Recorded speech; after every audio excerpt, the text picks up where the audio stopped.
But I don't know about you. I'm glad that Christ did not only come as king. Because in his first arrival, if he had only come as king, then because he is righteous, because he has all authority, he would have established his kingdom on earth. And in doing so, he would have put down the rebellion.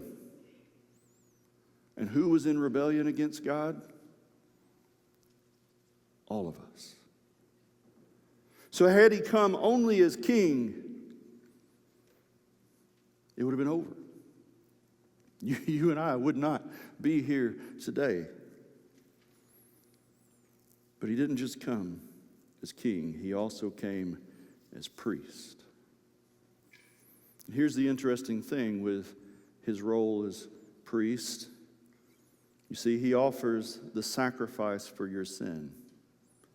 And he brings reconciliation between God and man. He opened the way for our access to the Father.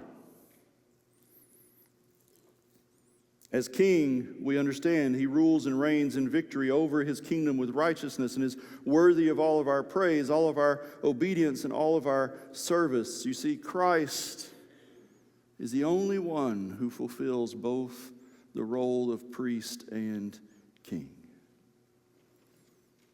In this way, he alone provides true peace for his people. Notice it said there will be peaceful counsel between the priest and king.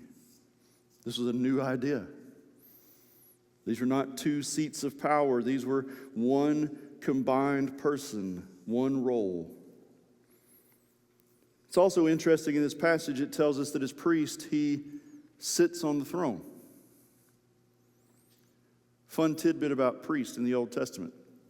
Going all the way back to Aaron, they didn't sit down while they were doing their job.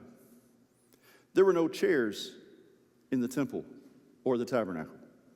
God didn't design it with chairs for them to sit. Why? What was their role? They had to offer the sacrifice for the sins of the people and for their own sin. You can imagine that would keep you quite busy. So every time you sin, you offer sacrifice for your sin. And then when the people around you are sinning, you offer sacrifice for their sins. They had no time to sit while they were on duty. But Christ, as priest, he sits down. Why?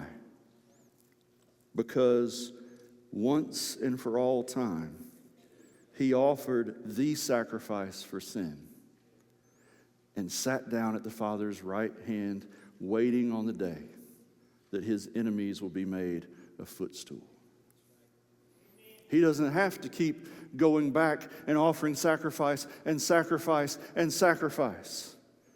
He declared when he was on the cross, it is finished. He meant the job was complete. The thing with Christ is, this is not multiple choice. He can't be only one.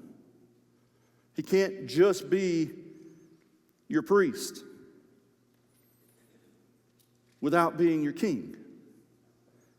And you can't say that he's your king if you don't accept his sacrifice as your priest.